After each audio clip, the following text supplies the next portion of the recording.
All right, welcome to another episode of Beat Selector Magazine. The conversation continues today. We have Durdy Beats with us. He hails from Augustus, Georgia, I'm assuming. Augusta, yeah. Yeah, Augusta, Georgia, and he's another beat producer, beat maker that's on the rise. And during my research, I found out the brother got some flow. So A the little brother, bit, you know. hey, man, you got some talent there in the lyrics department. So why don't you tell the folks who you are a little bit? And by the way, I'm Vladimir Jean-Philippe. Welcome to the show. Okay, I'm King Durdy Beat, producer, beat maker, sometimes rapper. Just to be able to get my get my music heard more and on a bigger level. And I'm anxious. I've been making beats for a long time now, and it's nice to be able to showcase what I do to more people. Hey, that's what I like. That's what I like to hear, man. So, how long have you been doing beats and whatnot? Like, what got you started, first of all, and then how long Mhm. have you been doing it? What really, I would say what got me started will be probably my dad. Oh, okay. He's a pastor of a church in South Carolina. And so growing up, he always played instruments, and he played the piano, and he was a choir director also. So, he'd be a traveling musician. And so then me being with him at times when I was about 5 or 6, he'd take me with him. And so, I'd sit in the back of the churches, and he'd ask me, how does this sound? How does that sound? Do you think Mhm. somebody needs to be louder? And it's like, you as a 5-year-old kid, it's kind of nice being having your ear respected at that point. And so Yeah. that's kind of where it started at. A lot of my family, like, they either sing, play instruments together and everything like that. So that's where the roots started at. And so then growing up, I was in band, I was in chorus, I did drama. And so then Oh, when I wait, you moved did to drama? yeah, I did Like, drama. so you a drama nerd a little bit. Right, absolutely, yeah. I love the theatrical aspect of things also. Okay. Yeah, man. So And so what? growing up, when I got older, and I ended up moving to Atlanta at a point in time, and so then I Mm, really started getting into actual production of music with okay. Fruity Loops, and so I had a partner that I went to high school with, and so I worked the third shift, and so I get off work and drive to his house at like 8 in the morning, and so he'd be Yeah. showing me things on how to do it, and I'd hear things he did, and so it was really confusing and awesome to me at the same time to think like you Yeah. made this on a computer. And so I was trying to figure that part out. And so he would teach me. And so it really grew from there when I was about 20. And so I'm 35 now. So yeah, it's been about 15 years since the start of actually like making beats. Okay. That's pretty interesting because it's like it seems a lot of newer producers, beat makers, get Uh-huh. their start from the computer, right? The Yeah. Fruity Loops has been like a major introduction to a lot of folks because I remember back in 2000 or so, my brother downloaded Fruity Loop Studios, and I was like, "What the heck is this thing?" And my brother's like, Right. "Well, you can make beats on this, John." I was just like, "Wait, what? What?" Right. And then he's Actual. like, "Yeah, Yeah. man, yeah." So he's like showing me like how to do beats, and I'm just like, you could do that on a computer? He's like, yeah, man, you could have so much fun with this thing. So it got my interest, but I never followed through with it. So it's Okay. amazing to me or interesting to me that like some folks find that and then they like, you know what? I'm gonna take this and I'm gonna run with it. You know what I mean? So like the fact that you took it and you ran with it is pretty interesting to me. Yeah. And actually, I love instrumentation first. And so Okay. it's just not being able to play many instruments. The digital aspect of it became like a better outlet for me, being that I Okay. didn't have a lot of instruments or know how to play a lot of instruments that way. And so, Mm, originally I wanted to be like with records and MPC, like how I saw all of the people who I like, growing up. That's how they made music that I saw. And so, I wanted to mimic that and be able to do it. But then it was like I didn't have the money at the time to be able to get a beat machine and everything like yeah, that. that's really And then I didn't have records either. And so then, with growing that collection, I was able to, yeah. now at this time, I do have both of those that I use that method also. Okay. So does you not playing instrument have any impacts on your beat making at all? Like, I mean, you probably do play an instrument, I'm assuming, right? Yeah, I did. In band, I played this alto saxophone, and then I also Okay. played a tuba. Okay. And then you just didn't play like a guitar or anything like that, but Fruity Loop Right. Studio helped you um kind of implement that into your beats and whatnot, right? Correct. Yeah. Pretty much. Okay. And so, I mean, knowing Okay. timing, it helps out a lot also. So, I mean, that's a Oh, big see, thing. that was my next question. Is like, how does playing the saxophone help you with the implementation of guitars, pianos, and stuff like that? Because like I would assume like it would be a little bit difficult to Mhm. kind of like get the, you know what I mean, get the rhythm of the instrument, get the timing of it because you haven't spent much time with it, but it's on Right. computer. So like, how did you translate the saxophone aspect of it into other instruments for your beats? Pretty much the basic aspect of knowing how to count bars. And so then Okay. like knowing what, because I mean like with the drums usually it'll start on the one count, and so Okay. then I mean the drum's gonna be on the one, and then like you're going 2, 3, 4 into the next bar, and so then everything pretty much starts over there.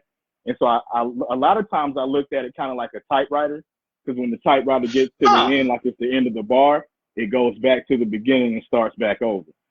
And so that's Okay. a lot of the way I visualize it, because I mean a lot of things I do with the way I sample is I Yeah. can see the waves on the program, and so I'm Yeah. able to actually see where it goes up at certain spots to know that it's right on time where it needs to be at.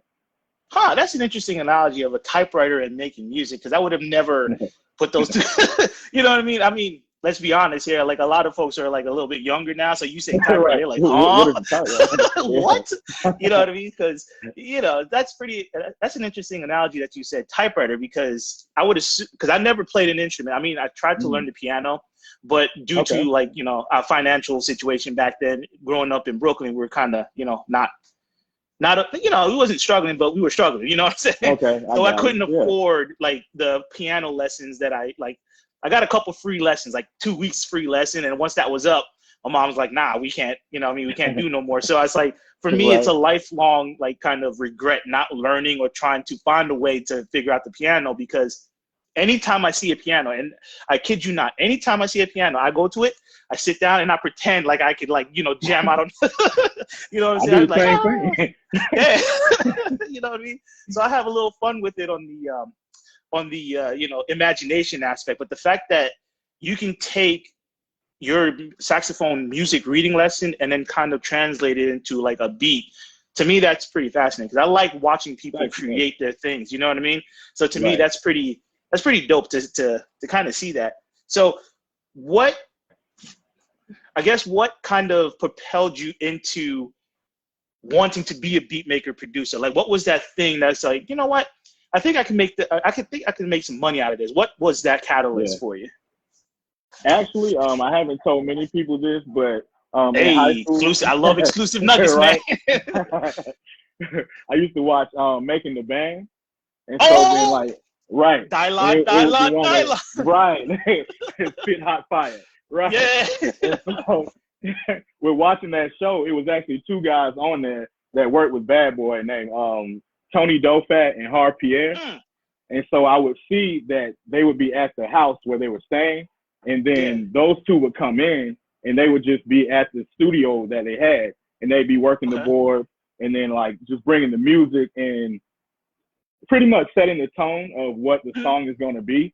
And then also it's like I'm really into fashion, and so it's like at that time they would have like these nice Sean John like velour suits on, Oh and so yeah. then so then it was like that aspect. So I'm like, well, man, you can be like this and be a creative and be in this type of environment with other creatives too that are creative in a different way, but then also Mm. able to do your creative side too. But you don't have, because like with me personally, I don't want to be in the forefront as far as like Okay. being an artist or something like that. So it's like Okay. I get Why that is that part. though? If you don't mind me interjecting, like, why don't you want to Yeah, be in the forefront? Like, what is it about? Like, what about it does it like like you feel like, hey, this is not for me. I want to be in the back. Like, yeah. what made you feel that way? I think more that like I love creating and Okay. doing things, with my hands, and so being able to be hands on with the music and constructing how it's going to sound, or knowing things that's going to happen before it does, and then being able to Yeah. see people's reaction. I just Okay. never had the aspect of wanting to be the front man as far as the person that's out in front. I mean, I'll be the guy in the back of the video that's dressed the best on the sideline.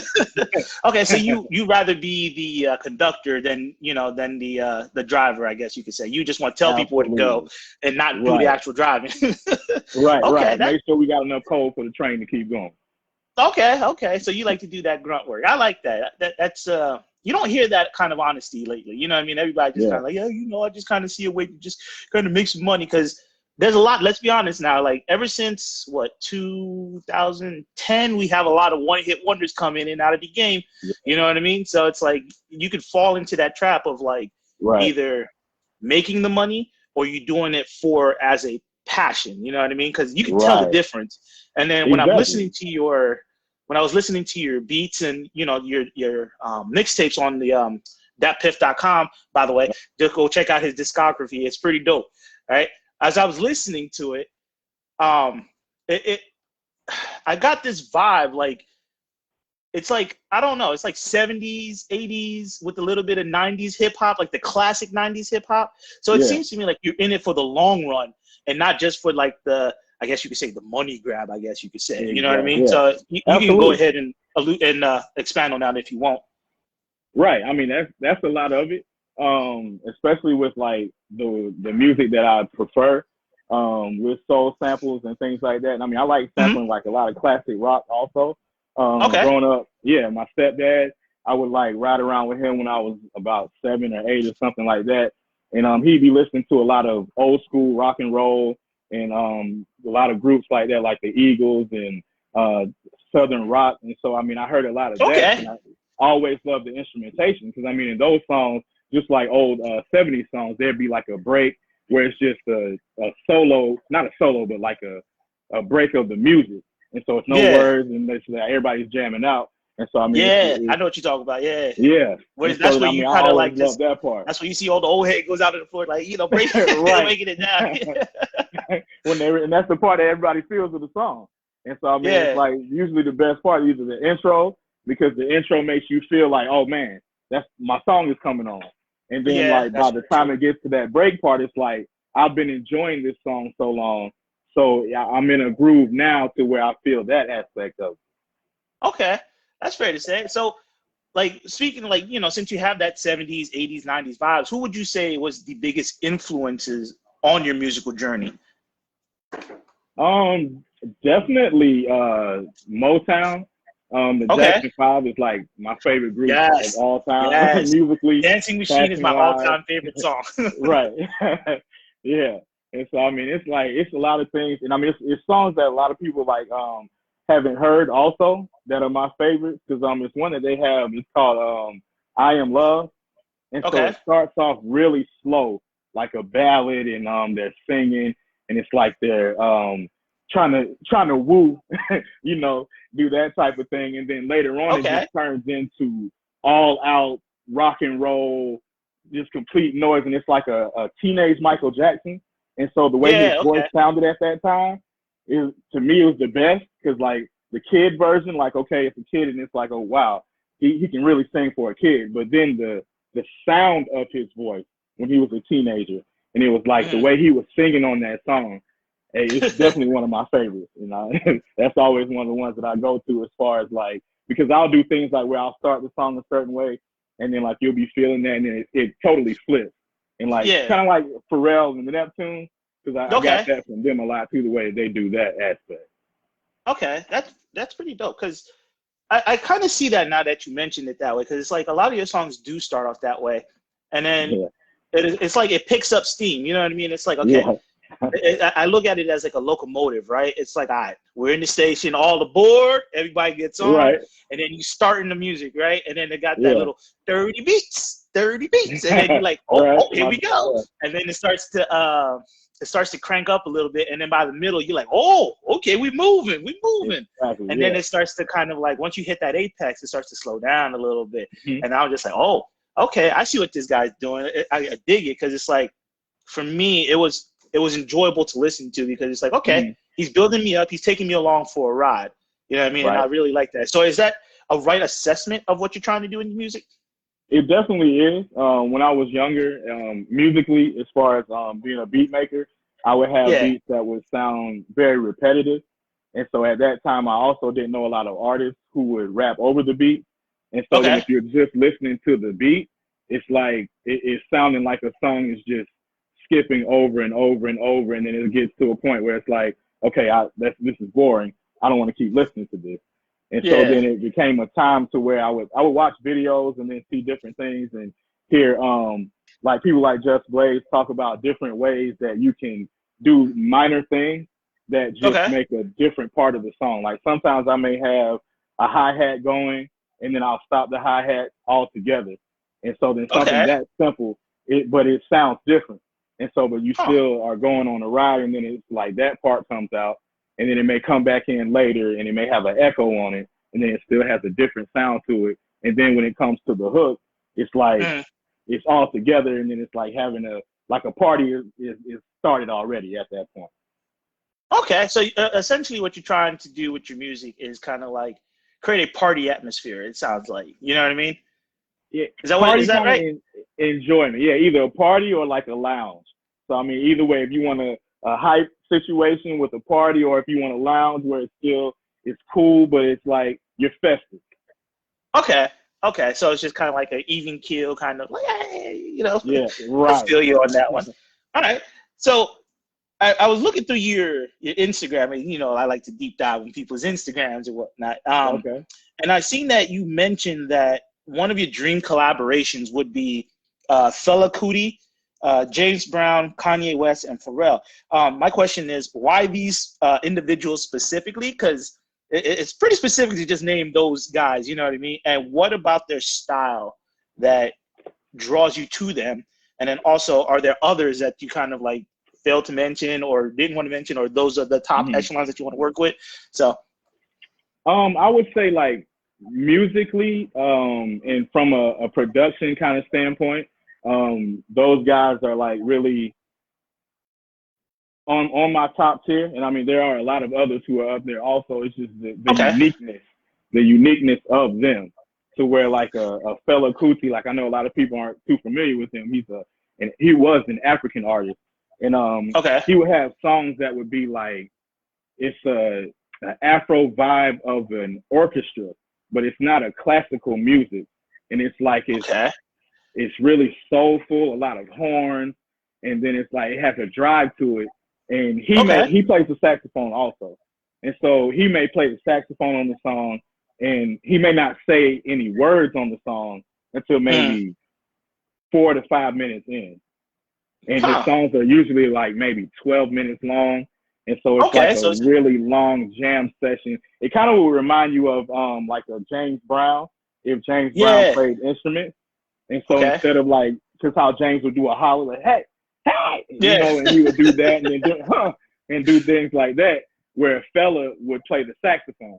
And so then that would be his accent on live production. Because I mean he's really producing it while the band is playing. And so Yeah. then he was a big influence there with the way his music is and like how it's really funky and Yeah. instrumental at the same time. And then Okay. of course like Kanye West, he's a big influence to me as far as sampling. I'm a big Yeah. sampler. I love sampling, and from listening to Okay. his music, especially like through all the Rockefeller years and things like that, he would Yeah. sample like almost anything and things that it's like, where did he get that from? And then like it would show where the sample was, and I go and listen to the song, and then it's like what's the song Spaceship, Okay. where he on the first album, and so he samples Marvin Gaye Distant Lover, and so when you listen to Distant Lover, and then it's just one part where the bass, and when he's saying Distant Lover, and then the bass like do do do do do, and then it goes through, and like he got that part perfectly, and then Yeah. he'll play over it too with live instruments to add to it to make it sound more, have a more full sound, and so then Yeah. it was just like the way he chops his samples, and then like also that high pitched chipmunk kind of sound that you would be able to hear from him speeding the samples up. So I really Yeah. love that. And then with Pharrell and the Neptunes, like I it's just I guess he's so worldwide as far as a producer. And so Hmm? it's like you would hear him on a Britney Spears song, but then also he's making a hardcore Jay-Z or Clip song at the same time. And it's like, okay. you enjoy the music of both equally, but it's like a Britney Spears, like total Britney Spears fan would be like, hey, they probably don't even know who the Clips are. And so then it's like this same guy is in all these different worlds of music. And then it's like, well, I mean, I say guy because I mean, a lot of us don't mention Chad Hugo also. So the Neptunes as a team. Yeah, when you hear Neptunes, you think Pharrell and only Pharrell. You know what I mean? But you forget that Chad Hugo's part of it as well. A lot of because I mean, like the Snoop Dogg song. Which one? The Snoop. Yeah. And like with the clicks and everything. Yeah. Chad Hugo added like one little synthesizer part on that song. And like they were saying how it elevated it and made it something so different from what it actually was. And so then it's like the genius of him and their combination and the different things that they do. And then who else? I was Pharrell, Fella, and James Brown. James Brown. Of course, like yeah, you got everybody. But so how did their music influence yours then? Like, cause I like you stated like the things that you liked about them. So what aspects of their production style did you, I guess you could say, steal to add to your style as well to kind of make it your own? You know what I mean? Right. I would say the love of actual of sound, because I mean pretty much with all of them, that would be like the common thing. Even though it's like kind of, I would say maybe different genres, you can tell by the way that they use whatever instruments that is that they use to make music, that they love and know what sounds that they love and how to use those sounds that they love. And so I mean, it's like Timberland the same way, because I mean he's definitely one that's up on the list for me also, because of it was a video I saw with like Busta Rhymes, and Timberland had a plastic cup and some pencils, and he was making out of plastic cups and pencils. And so I mean, so you took it to high school there, because that's like what we used to do in high school. Yeah, that's pretty. That's pretty dope. So is it okay? So like you take it. So essentially, what you're saying is that you like to take their little creativity and then add it to yours a little bit and try to make something a little bit different, right? Right. Is that a fair assessment? Okay. It definitely is, yeah. Okay. So with that then, like what I'm trying to figure out how to like word this, because this is kind of like on the spot question, because it's interesting. It's like, so where do you see your music going to then? Like, because I know you have one sound right now, because like, you know, you started off, but like, where do you see yourself taking your sound to? Like, do you want to like be in everything like Pharrell? Like you want to do rap, rock, you know, like movie kind of themes and whatnot, you know what I mean? Like soundtracks for movies and whatnot? Or do you just want to stick to like just one genre and then kind of run with that? No, I definitely love to branch out and I mean do all types of music in ways that I like. And so then I mean like I wouldn't want to compromise and make something that just sounds good because somebody likes it. I would rather put out something that I'm okay with artistically that also meets that criteria at the same time. And so that's pretty dope. So it's fair to say you want to be, you want to keep your music authentic to yourself then, is what you're trying to say. Exactly, because it's like a lot of people, and I mean, this isn't a knock to anybody's personal preference or type of music, but it's like a lot of people, if you don't make a certain type of I guess what is catchy at the time music, it's like it's not really looked at as like, oh well man, I don't really want that, or can you do this? And it's like I can do that in a way that I like to do it. And so I mean I guess that's where it becomes like a creative difference, I would say. And so then it's like I would rather make things that I feel that are gonna last. I don't want to just I don't want to make popcorn real quick and then it's like now you're stuck wondering like, damn, I got all this shit in my teeth. Like, I can't really, I don't taste it anymore. I'm not benefiting anymore, but I know it's still there. Yeah. Yo, that's a fair assessment, because I remember talking to Team Nova, and then I asked them about authenticity in music, and they brought up the fact that a lot of these artists really sound the same. And I was like, damn, they really do. Like you hear like one song on the radio. It's like you hear song after song after song on the radio, and it's like all has that same beat. And it's just like, yo, where's the creative people anymore? Yeah, exactly. So it's like, and this brings up this one question, because I was kind of saving this for later, but hey, we could talk about it right now, is that, do you feel authenticity is being like kind of restricted in today's music a little bit? Because it seems like everybody's going for that cash grab, right? Everybody just wants that, like, all right, let me just put this banger out and it sounds the same. Like, you know, you got what, the Baby, and then let's say Little Baby, right? You got, they're similar in names first and foremost. So you're like, okay, who's who? And then now you got like the exact same sound. It's like, okay, now which one are you, you know what I mean? Which one is which, you know what I mean? So do you feel authenticity is kind of being restricted a little bit, or like, how do you feel about that? I wouldn't necessarily say restricted. I would say it's definitely on purpose with what kind of sound, I guess, gets through. Whereas like the 90s, it would be a variety or a choice that you would have, like on mainstream radio. And so then it's like, and a lot of people get it confused, and they're like, well, you're older, and so it's like now you're talking about these songs, but I mean, like, when you were growing up, they had like the Humpty Hump and dumb songs and it's like, okay, that's very true, but at the same time, we had that, but then we also had varieties that were not that too. It wasn't every song on the radio was exactly like the Humpty Hump. Nobody was making songs like the Humpty Hump at that time. And so then, I mean, like, he was still an individual in that regard also. And so then it's like, just as far as I've tried to steer clear of that. I may use like techniques of, I guess, what is popular or things like that. And so then, but like, I don't try to stay in like, oh, this is popping now, so let me try to do this or stay on that wagon or whatever. It's just like, I stay true to to my artistry, I guess, would be the best definition. Hey, I like that answer, because I'm not gonna lie, and I'm not afraid to say it. A lot of these cats are sounding super similar on the radio today. I mean, you got Cardi B and Nicki Minaj. They're quote unquote beefing with each other. Well, they used to beef with each other, but they sounded exactly the same, rapping about the exact same things. I'm just like, why y'all beefing? Like, just get together and make a damn song, and then you know what I mean. You don't be carbon copy of each other.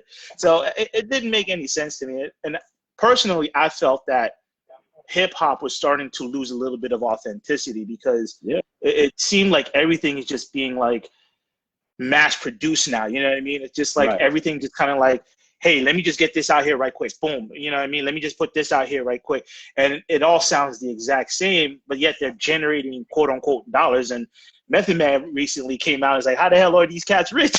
Where they getting all this money from?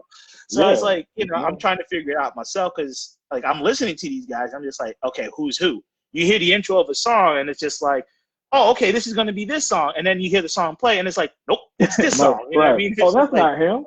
What's his name? Yeah, exactly. So it's like, where did all the authenticity go? It's like, because it used to be, like you said, where you heard a beat, right? You heard the intro and you're like, oh, this is my jam. All right, let's go. You know it.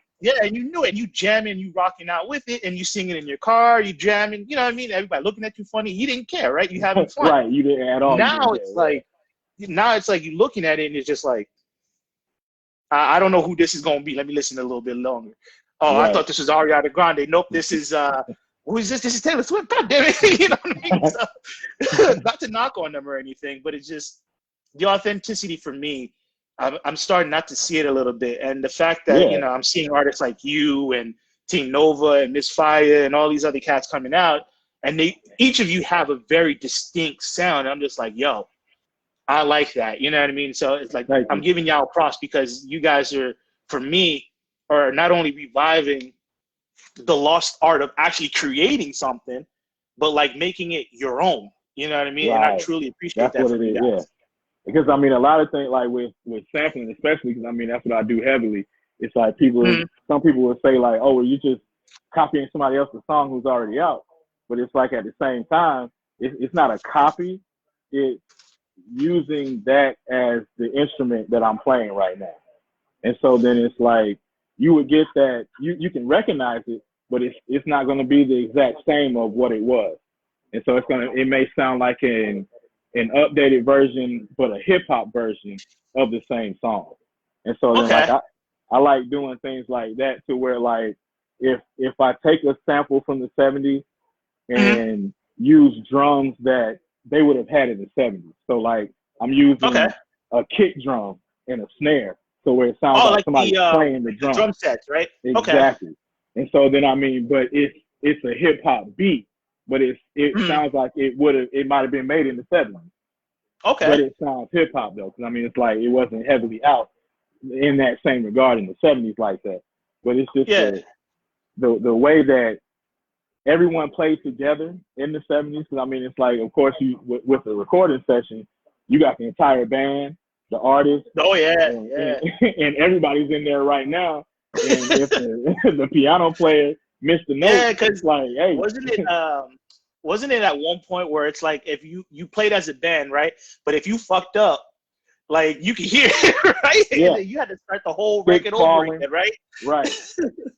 And so yeah, it's crazy because I mean now we're I guess in a sense spoiled to where like we have where you can do a take or take something out, record this, and then have little Yeah. tricks to where you can plug in and plug out and do things like that. So I mean it helps out a lot also that way Okay. to where digitally I mean it's almost like it's boundless to what you can do. Okay. So do you feel that like technology has made beat making today too easy? Yes, definitely. I All right, definitely I do. like that simple answer. Yeah. So, all right. So, with that being said, then, like, what would you? I'm gonna put you on a philosophical spot right now. Like, what would Okay. you do to kind of like make a change to that? Like, what is your ideas? Like, to kind of like take the computer easiness out of it and incorporate more artist creativity. I guess you could say. It's hard because of the money to be able to come up with Mm, a way because it's like why am I gonna get us so it's in theoretically thinking so all right if I don't go the computer route I go to a okay. studio that means I have to pay for studio time which Okay. is anywhere from $50 up an hour so then there's that cost then I Okay. don't play any instruments I need to hire musicians I have to get a drummer I have to get a piano player a keyboard player all of these different guys. Then the engineer's there also. So we have to make sure that I'm communicating with the engineer of what I want it to sound like so that he makes it Okay. sound the way I want to. Versus if it's all on a computer, I'm I'm him. I'm all of them. And so then it's Okay. like I don't have to have that overhead that first of all to start with to pay all of those Okay. people to be able to do those Yeah, that's what I things. was gonna mention next. Yeah. Yeah.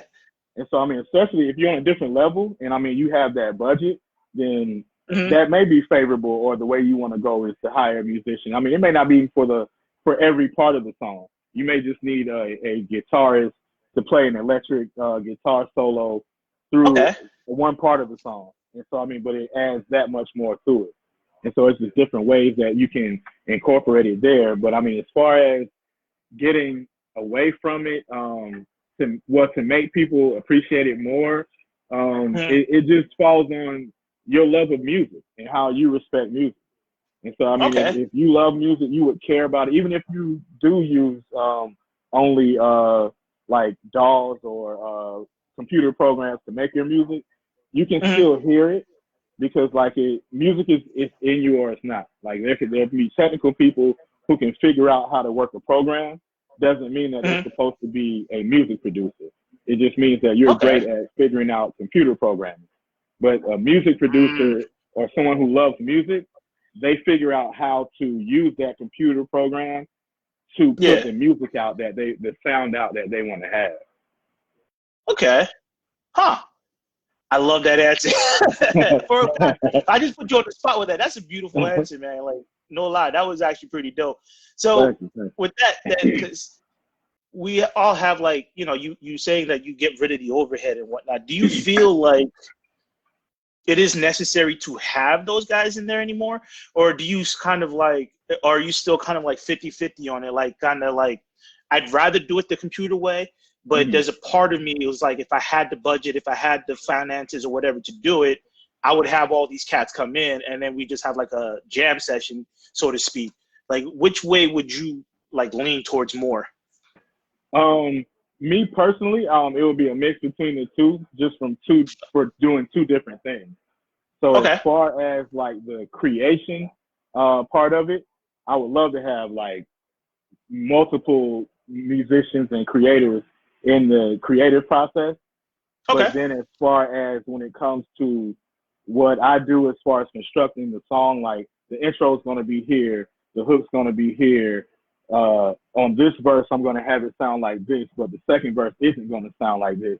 On that part, me personally, I would rather be alone with my computer so that I'm able to hear everything that we did at that point from the creative session, to be able to get that together and like to orchestrate it better on that level by myself. Okay. And then when you're doing all of that mixing and matching and whatnot, do you usually wear headphones, or do you just kind of like let your speaker just blast in your face? You know what I mean? Like, how do you go about like, because like, I know for me personally, whenever I'm like recording in like a podcast, or if I'm like talking or whatever, I like to put my headphones on because personally, I hate the sound of my voice, right? So first and foremost, it cuts off me hearing my voice, right? Because I feel like I'm a teenage kid hitting puberty, right? So, but you know, I put the headphones on to kind of like drown out the sounds and whatnot. So I know that you're a beat maker, you're a producer and everything. Do you like to wear a headphone to kind of like, I guess, immerse yourself in the sound, or do you like let your headphones off and then like let the speakers do the talking for you? Like, which experiences work best for you? Best for me is with speakers, because the only time I ever use headphones is when I'm recording someone else or recording myself. That's the only time I use headphones.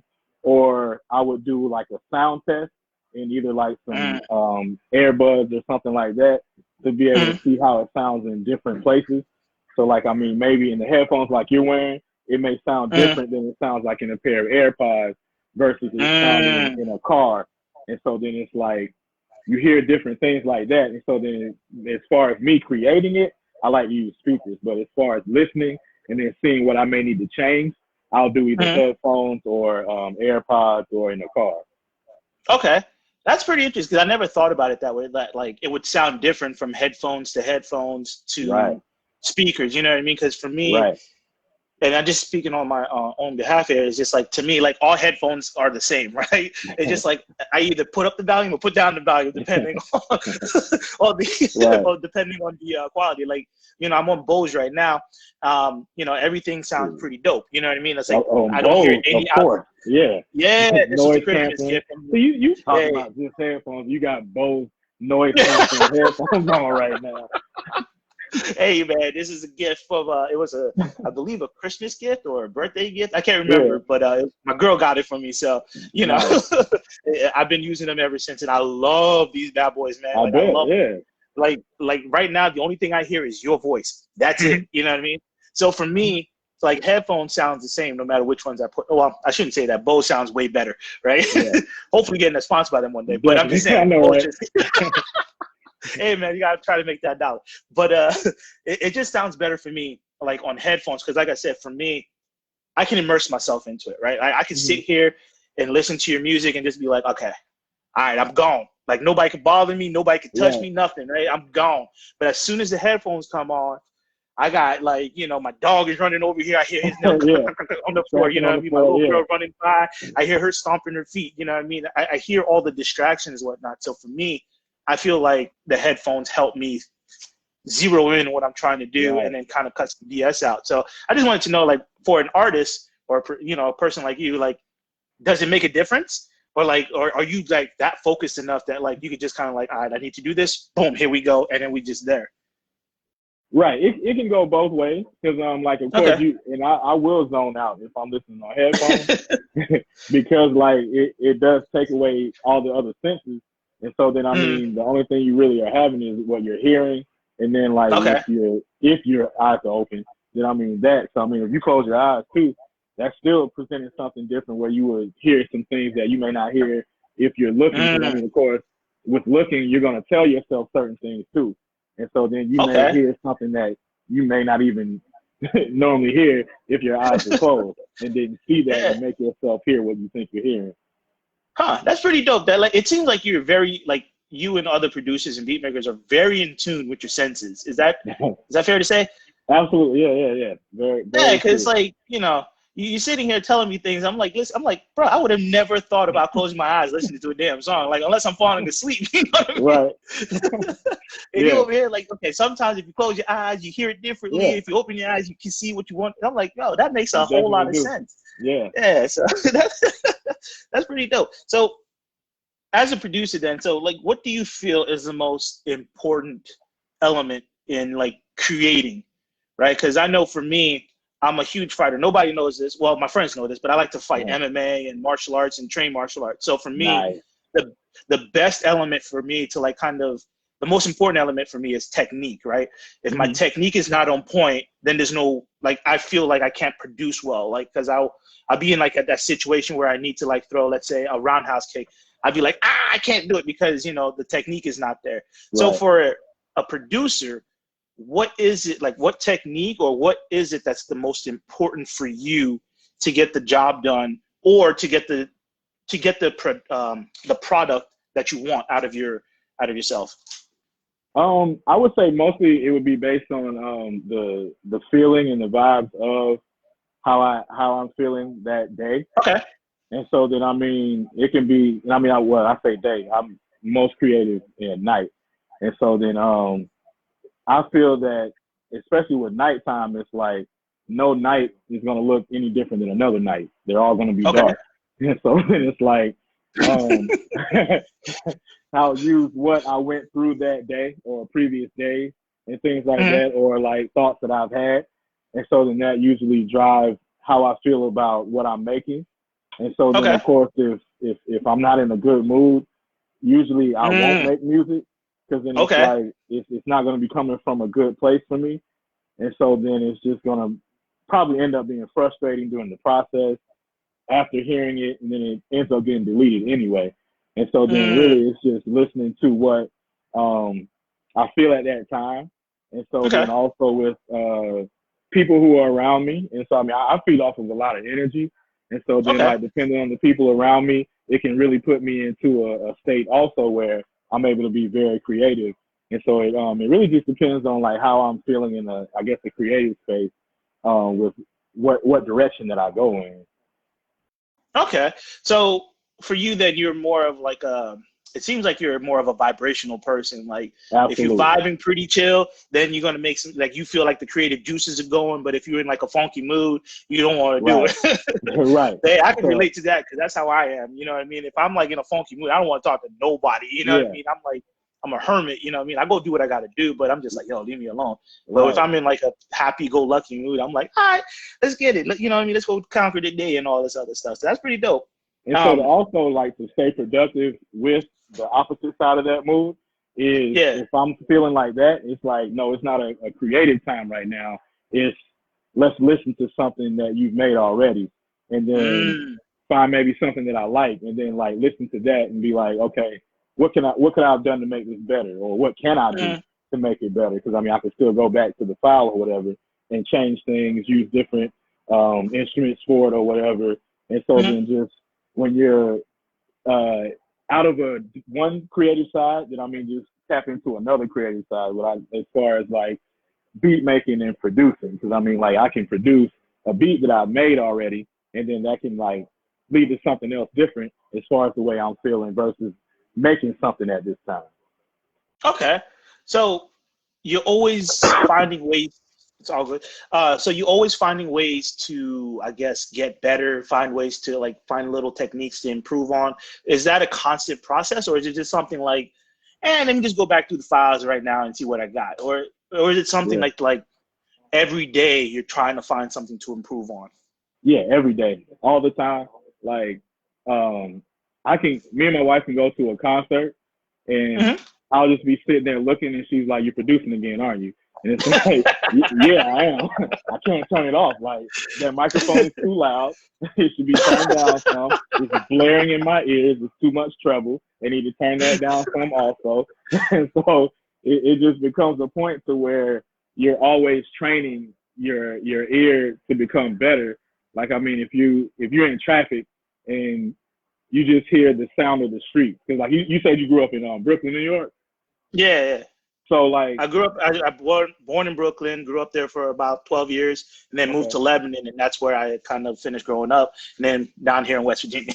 Okay, nice. And so yeah, like with New York, because I have family up there also, and so then it's like it's kind of like a song is going on with the sound of life, and so then it's like you always hear cars going by, then you hear horns beeping. Then you hear the people from the building next to you blasting music out the window. Then you hear people talking. Then you hear people walking by. But you hear all of it. And so it's like, it's a natural like mixing and mastering of life, but you're hearing all those sounds at one time. Huh. And so then it's like you kind of put that together with music. And so then it's like, all right, if I'm outside, the people wouldn't be talking extremely loud over a car horn. So it's like, of course, the car horn is going to be louder than somebody's voice. And so then it's just like different things like that where you train your ear off of natural things or just any sound that you hear, like washing clothes, the dishwasher. It'll have a syncopated sound to it because it's a machine. And so then it doesn't have an imperfection of like if it thinks, oh, no, if it has that imperfection, then something's not going to work right. And so then it has to, and it's going to repeat over the same way. And so it's not going to change.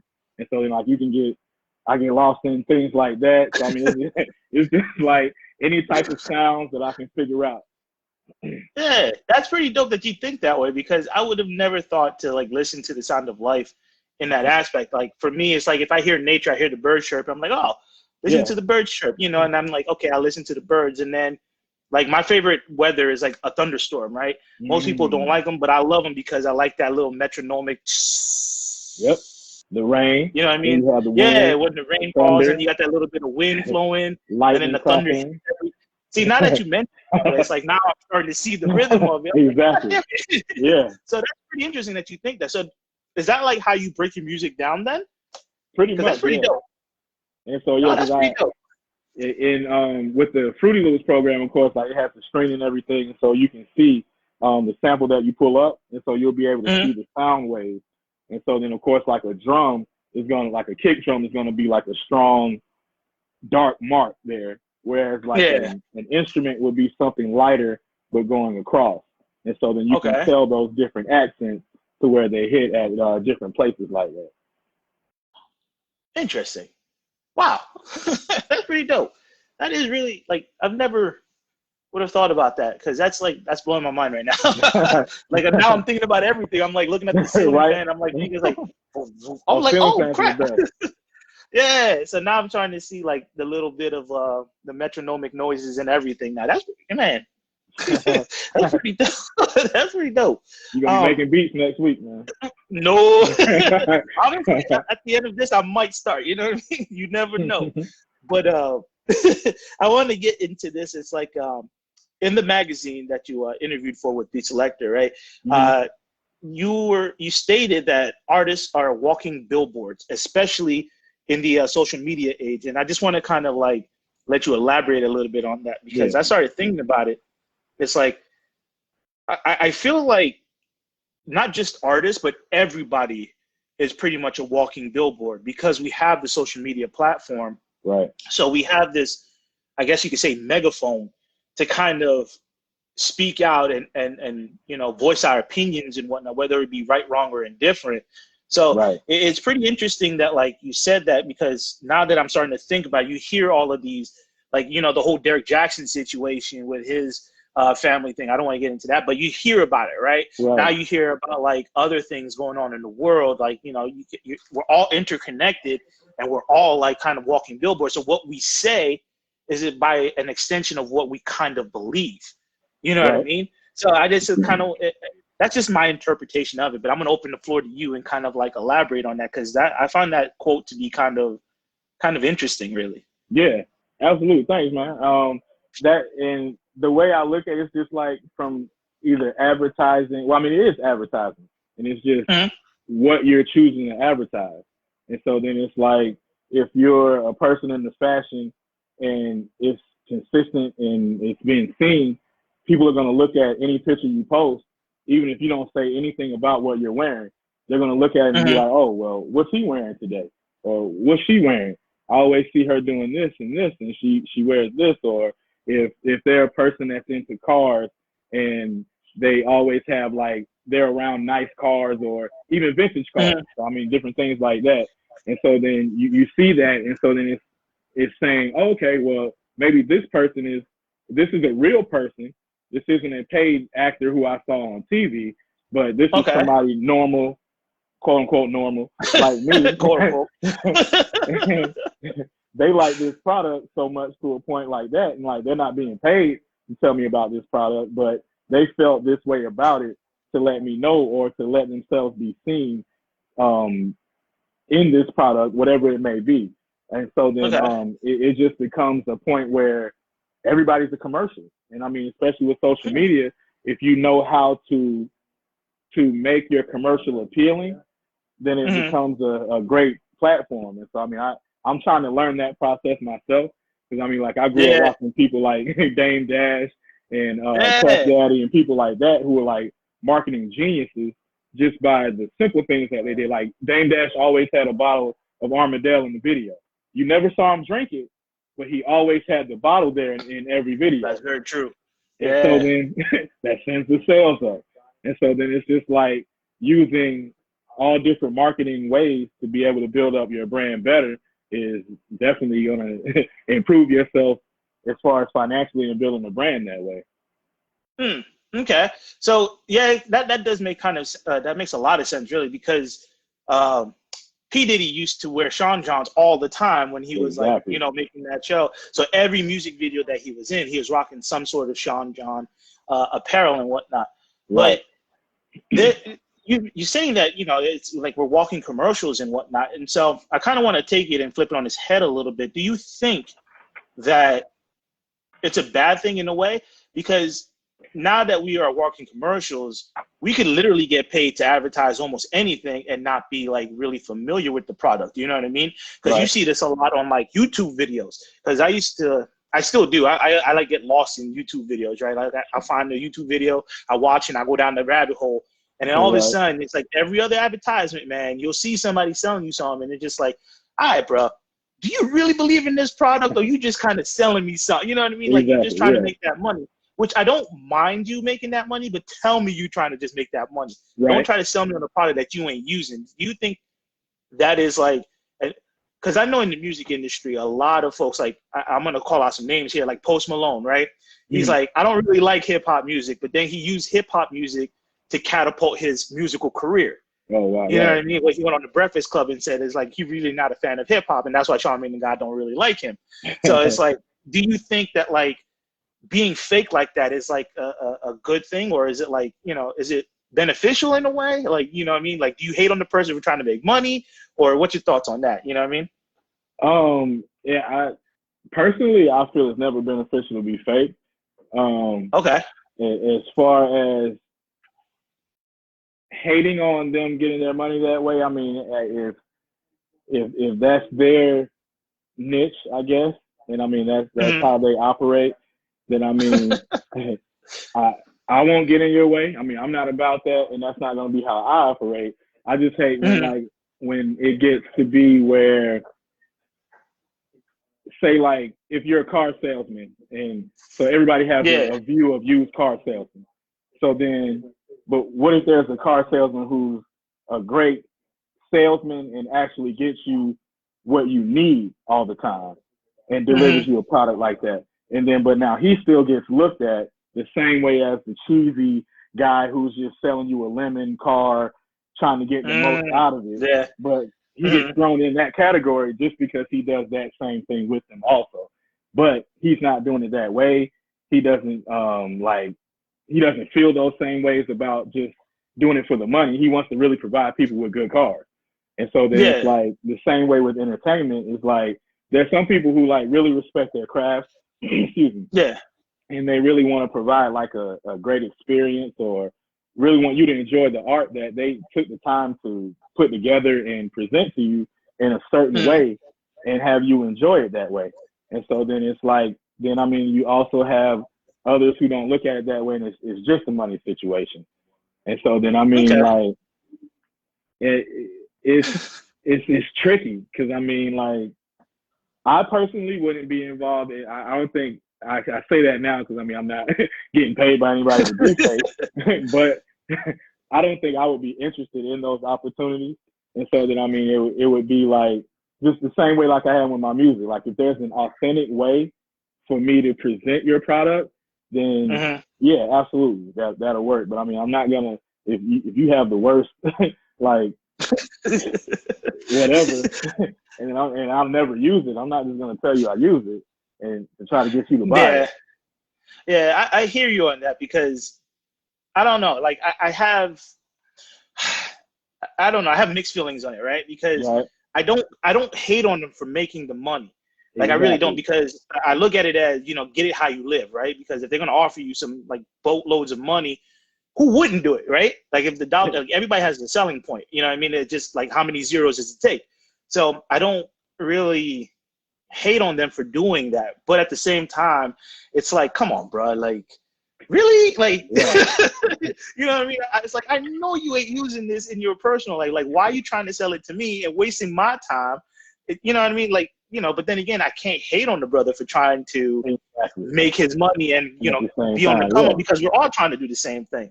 So I don't know. I have mixed feelings on it, but for me, I'd rather be me because I've been through enough crap in my life to kind of like, to last a lifetime. I just wanted like, if I'm not selling as me, F it. You know what I mean? It's not meant for me. Right. That's how I look at it. You know what I mean? That's how I look at it. But Absolutely. at the same time, I can't knock on the brother for being like, hey man, I'm trying to get as much money out of this as I possibly can. So, it's a double-edged sword, I guess you could It say. is. And with that being said, then, so how important then it is to have an image in this game because Yeah. we're looking at all these folks selling out themselves to Nicki Minaj, like, right? She started off one way and then they offered her they offered her the moon essentially, and she's like kind of took the money and then went that way and she's living, I guess you could say, a great life, you know what I mean? So Right. how important is it to maintain or to have the right image in this game? I would say it's very important because I mean, like some people will see you first, and so that's the first thing that they know, and then they don't hear you say anything. All they can go off Mm, of is seeing you, and so then I mean, okay. in entertainment that matters because it's like they may not have the chance. They can just see like, oh, hey, I like the way that person looks, and so then now I'm going to be interested in them. Or versus Mm, like if you hear them first, then it's like, oh, well, I want to see what they look like. Then now it's like, all right, well now I want to go and see what kind of shoes they like, what kind of sandwiches they eat. And so it's like with the social media stuff, you can actually do all that stuff and be so involved in someone's life that much. Also going back to another fact of why I don't want to be out in the front like that because I don't need you to know what kind of sandwiches I'm getting. When I like to go to the grocery store, I want to do normal stuff for the rest of my life. And so I mean, like yeah. the fortune of it, it's like I'll take that part, and then just being known, I would say industry wide, that I would be cool with, and like being famous Yeah. among industry people who know, hey, I want to come to him to have him produce this, this, this. And so I mean Okay. that would be more important to me in that aspect. You know what? You just hit the nail on the head too, because like now that I'm thinking, I was like, you know what? I've always thought about this and I've always said this. I want the money that comes with fame. Yeah. I don't want the fame. None You of know what it. I mean? Because I don't want to be up in the forefront. I don't want people kind of like I'm walking down the street and somebody's like, hey man, like pulling me off to the side. Let me get a Yeah. picture all the time. It's like, you know what I mean? Like I just want to be about my business. And I don't want nobody knowing like, what sandwiches I'm eating throughout the day or, Right. you know what I mean, where I'm gonna be and then bothering me. I just rather be like, I show up, do my thing, pop, go get my Right. monies, go home and enjoy my family, right? That's what I like, that's me personally. And then to hear somebody else say that's kind of like, yeah. Screw Right. about being in front, because Yeah. I'm not trying to have all these damn problems. I want you to wonder about if that was me or not. Like, Yeah, exactly. What's that flag down there? It looked Yeah. like, yeah. Yeah, and then if you know me well enough, you'll send me a message. Like, yo, Right. man, were you at such and such at this point? I was like, nah, that was me, fam. Exactly. Oh man. So I kind of want to get into this, and hopefully you don't mind, or you would do it for us. I want to ask this question first, and then ask you if you can give us a live demonstration of it. So, Okay. like, what is it that what goes into your creative process? Like, how do you start your beats and whatnot? Is this like something in your head? Because I know earlier you mentioned like you see the rhythm of life essentially, and for you, it's just kind of like, all right, let me just add this beat here and add this right here, and then you got Right. something, right? What's the creative process for you? Is it like something like, all right, I got this melody in my head, or I got this beat in my head, and I got to get it down? Like, what's the creative process for you? Usually me, I don't have like a pre-plan when I go Okay. into it. I just have a feeling of creativity. And so then like Okay. that's my outlet of creativity. And so Okay. then I go by usually with what the sample, what I hear from there. And so then when I'm listening, I will hear certain things that I'm like, okay, this may sound better sped up or something like that. Or if I just run this back and loop this over and over, it's going to sound so good that it's like you won't even mind listening to it over and over. And so it's just Yeah. pretty much I'm led by whatever melody that I choose to use. And so then Okay. that drives my direction usually. Huh. Okay. That's man. It's kind of like for me, it's like the same way, right? Because a lot of people think that like I'm a martial artist. I have these combos in my head that I'm ready to go into a fight with, right? It's like, you just gonna start the fight off. You're gonna go jab, jab, cross, hook. You know what I mean? It's like, nah, man. You go into the fight, you don't know what this mofo is gonna do. Exactly. You know what I mean? You So gotta it's feel like, out your thought. Yeah, your opponent. yeah, you feel it out a little bit. You dance around a little bit. You kind of fake him out a little bit. It's like, okay, he wants it when I do this, he wants to do this. And that's when you plan in your head, all right, I'm going to get him with this. I'm going to show him this, but get him with this. And that's what it sounds like it is for you in the music studio as well. It's like, it's a metaphorical fight for you.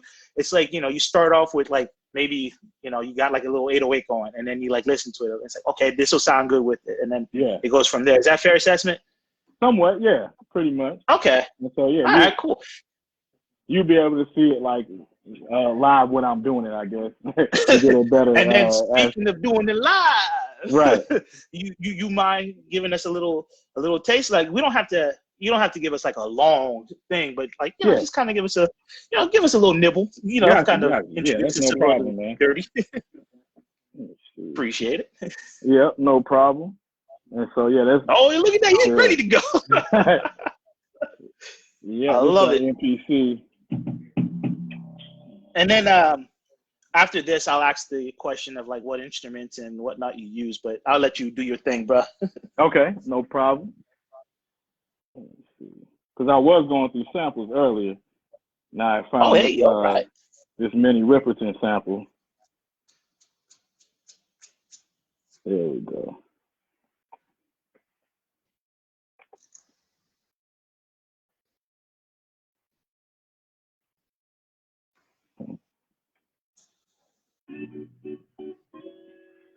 Can you hear that? Turn it up a little bit.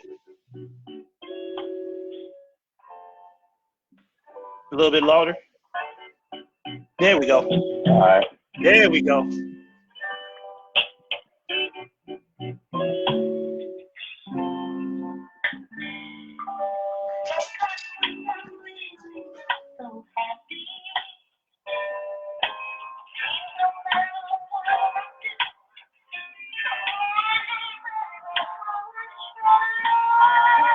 Okay.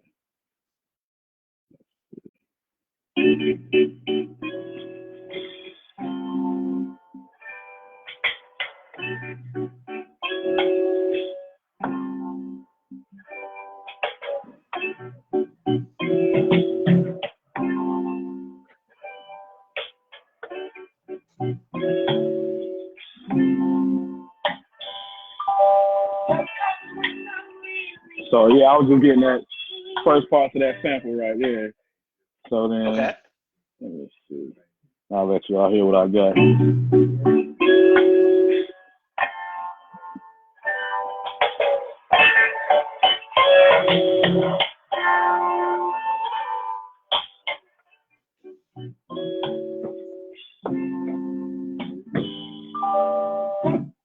All right. So let's see.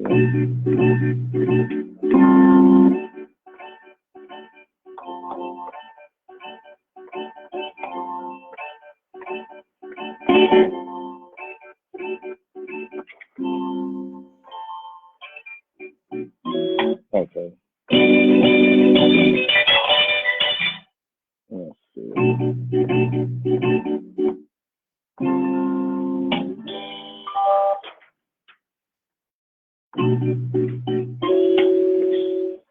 So I got the tempo. And now I'm gonna go ahead and get that first part.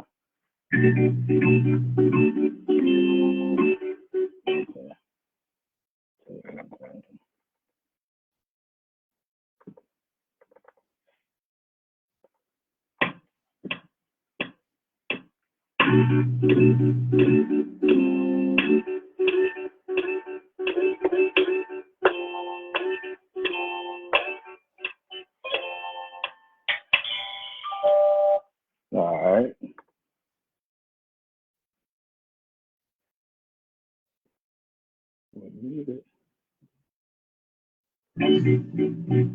There we go. All right, so this is a little melody real quick.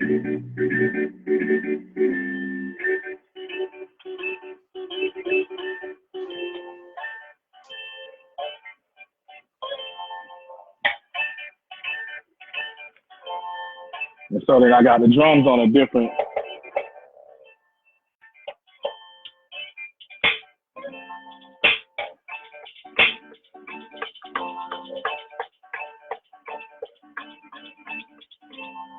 So I'm gonna do these hi-hats first.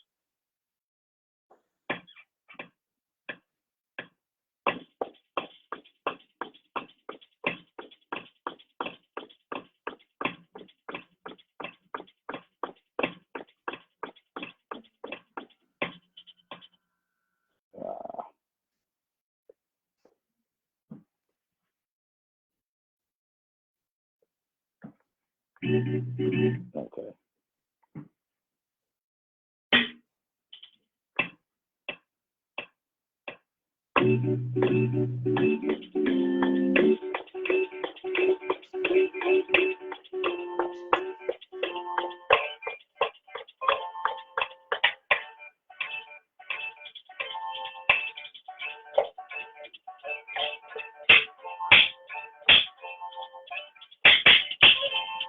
Yeah, that snare a little too loud.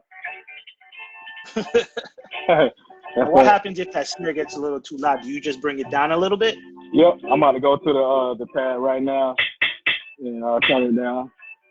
Okay. There we go.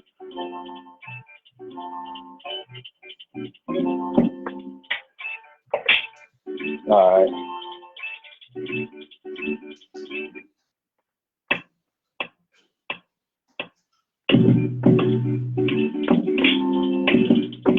Hold on, let's try that again.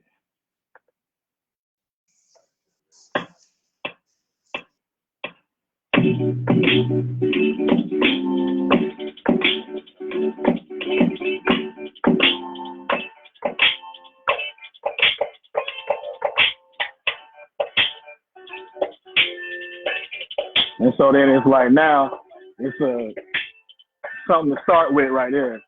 And so then I can go from there and just add accents to that.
Oh, what's up, bro?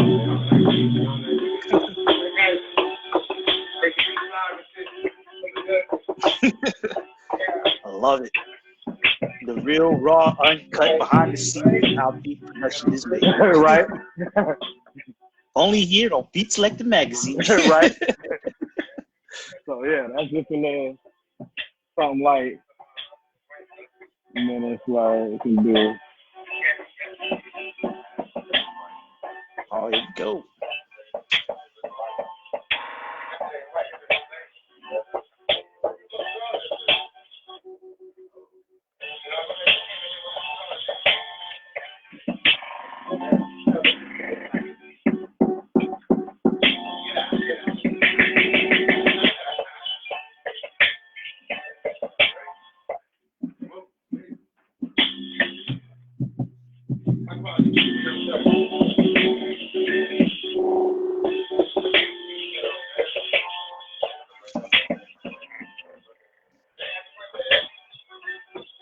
So yeah, that's just a little, little light work, something quick and fast.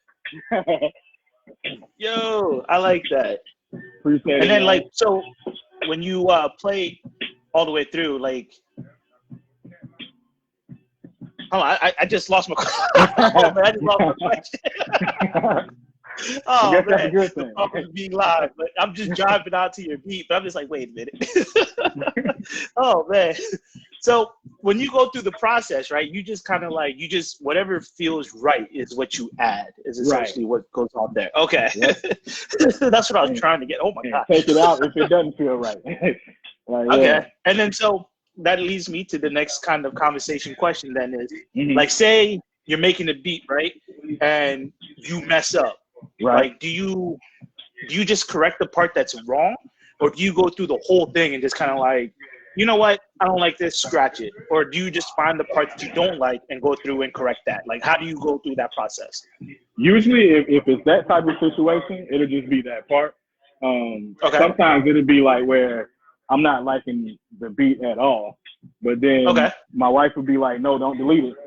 And so then I'll keep it and go into something else and then maybe come back to it and then find exactly what I didn't like about it and then change that part of it. Because it could be like that the melody was fine, but this isn't the drum pattern that needs to go over that. Or these drums are nice, but this isn't the sample that needs to go with that. So then that part has to get scrapped, or it shouldn't have been chopped like that, or simple things like that. Or I'll scrap it all together. So I mean, it's either way. Because I mean, it's like I have a lot of stuff that I don't like that I do, and it's like it's gone. So when you say that you have a lot of stuff that you don't like, do you just delete them then, or do you kind of like? Because sometimes like what you could do is like you could keep them and then go back to them like at a later date and then find something you like and be like, you know what, this wasn't that bad as I thought. You know what I mean? Do you do that sometimes? Or? Absolutely. I was wrestling with one of my artists the other day about this same situation because he's like, why don't you play this? I'm like, I don't like it. He's like, so what? I'm like, I like it. So, somebody else may like it too. And then, so it's like, it's hard for me artistically to like even let somebody hear something that I didn't like. And so then, but at the same time, it's like in certain situations, it doesn't matter what I like because it's about what the artist wants. But then in other situations where I'm purposely trying to artistically do something, it definitely matters as far as like, hey, I don't like this. I don't feel comfortable with me being attached to this coming out the way that it sounds. And so it's just like different situations. So then would you, I guess you could say, is it a fair assessment to say like it's like a 50-50 kind of walkthrough? Like it's like a balancing act, right? Because you could create something, it could be like, to you, it's totally trash, right? But then let's say one of your artists comes in and it's like, yo, this is fire. And you're like, what? So you always have to constantly keep that balance? Or is it one of those things is just like, you know what? This is mine. F y'all, I'm deleting it. I mean, it kind of depends on the situation. I mean, if it's something that's going to be like, if I'm getting paid for it and it's like not something that I'm reaching out to an artist to do for me, then it's like, okay, even if I don't like it, if you're liking it, that's all that matters. And so then, I mean, this is artwork that you're paying for to have done a certain way versus artwork that I want to be done and sound a certain way. Okay. What's the what's the hardest part about being a producer? Because to me, it sounds like the hardest part is not falling in love or falling too much in love with a project. You know what I mean? So to you, what is the hardest part about being a producer? Oh, that's my hardest part, because I get attached like they're my children, actually. And then it's like, okay. And the type of person I am, and like, because I mean, like my guys who was coming in just now, the artists that I'm like really with and everything like that, my crew, like they're a certain caliber of lyricists and artists, to where it's like it's not just a rapper doing a music thing, as a lot of people say. Gotcha. And so then it's like, if I don't feel that I like your talent as far as like lyrically wise or anything like that, it's like there's a lot of stuff I won't let you hear, because it's like I already have the notion and like the well-trained ear to know it's like this wouldn't really be for you. Like, it's not a knock. It's just, once again, like a creative difference, where certain things are for certain people, and just because you can afford a Timberland beat doesn't mean you necessarily have the lyrical ability to make that beat, make the beat not be bigger than you. Because I mean, that can definitely happen. Yeah. Okay. So then, in essence, then it's a very fine balancing act of collaboration then between artist and producer then to make a very good sounding track / album / whatever you're working on then. Because it sounds to me like a lot of the songs that we're like listening to on the radio, whether we're sitting here saying it's trash or it's great or whatever, it seems like there's a lot of work that went behind them. And I kind of feel bad now for kind of trashing some of these artists because I'm like, you know, you get the behind the scenes, like, you're like, oh man, damn, these guys really work hard to put these things together, whether it's your taste or not. They're working hard regardless to make this product, to give it to you. And in essence, they're creating a child to give to you. You know what I mean? So it's like, and then we're sitting here kind of like, you know, being backseat drivers, kind of like, that's trash. That's great. You know what I mean? When you don't know the process, it's like you have a different perspective and like opinion of it. And then versus being able to see different things that go into it.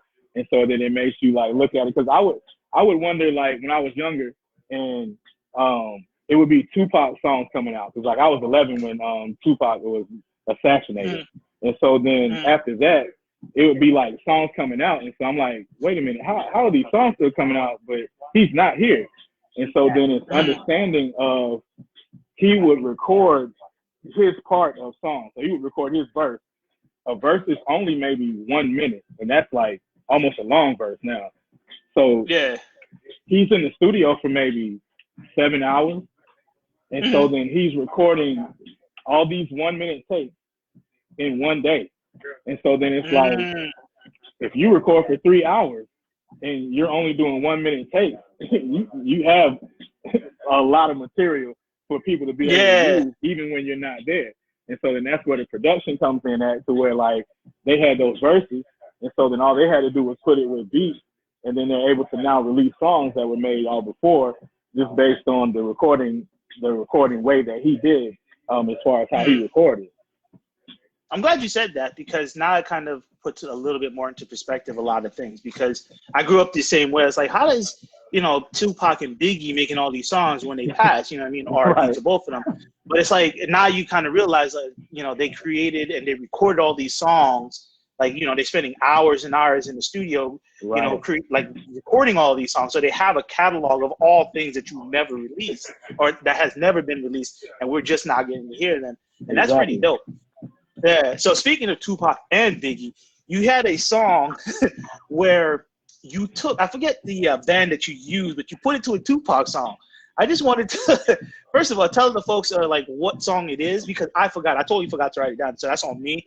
But I found it interesting that you put these two things together. It's just like, wait, what made you think to put a Tupac song with these guys? Like, what in the world inspired you to do that? Was that on my SoundCloud? It was on your Instagram. It was on Instagram, okay. SoundCloud, and then your Facebook page as well.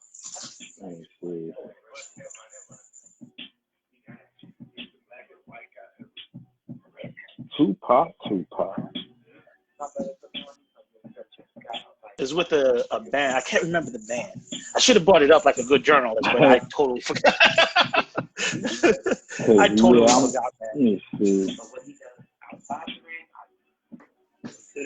Man, I don't even know which one that was. Oh, okay. Let me see if I can find it.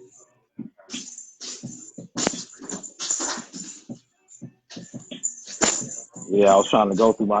Oh, was it Tupac and somebody that was like was it the I Dream of Jeannie sample? I believe so. Yeah, it was like it was like a rock group. Okay, because I know I put him over I Dream of Jeannie. Yes, that's what it was. Okay, yeah. I Dream of Jeannie and Tupac. Yeah.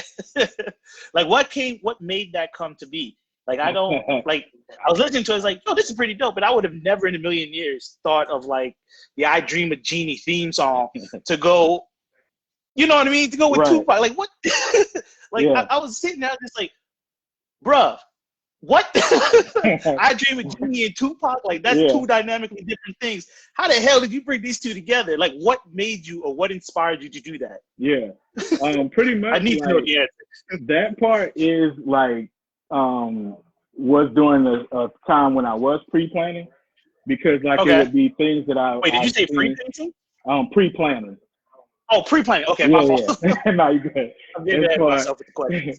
As far as pre-planning, what I wanted to do to have it sound like. So like when I was a kid, I watched a lot of TV, and so then like I'd hear these theme songs, and so then it's like I would hear it and I'd be like, man, that would sound pretty cool if somebody made a song from this. And so then it's like you grow up and then you hear Puff Daddy sampling like Steely Dan and things like that, and David Bowie songs. And so then I'm thinking like, well, I can sample the stuff that I heard also. And so then like I hear that the rhythm of that, and then it's like to me it's so hip hop because all it's missing is a hard beat behind it. And so then that's all I would do would chop that up, put a hard beat behind it, and then make it go. And so I mean, with it being so recognizable for people, it automatically gets you listening. And then it's like you hear like, whoa, wait a minute, is that Tupac? And so then it's the marriage of those two to where, and I mean like when I make the beat, I feel that I have to sometimes show that they can be rapped on. And so then what I would do would be find acapellas of your greatest rapper list and then put them over the music so then you can hear it. And it's like, this is something I'm familiar with also. So now I can just listen to the beat because I already know the words to the song. And so then it's like, it brings you in that way also. Because I mean, I've done like Gilligan's Island, Andy Griffith, Matlock, all kinds of things. That is pretty dude, that is pretty dope. But man, so I don't.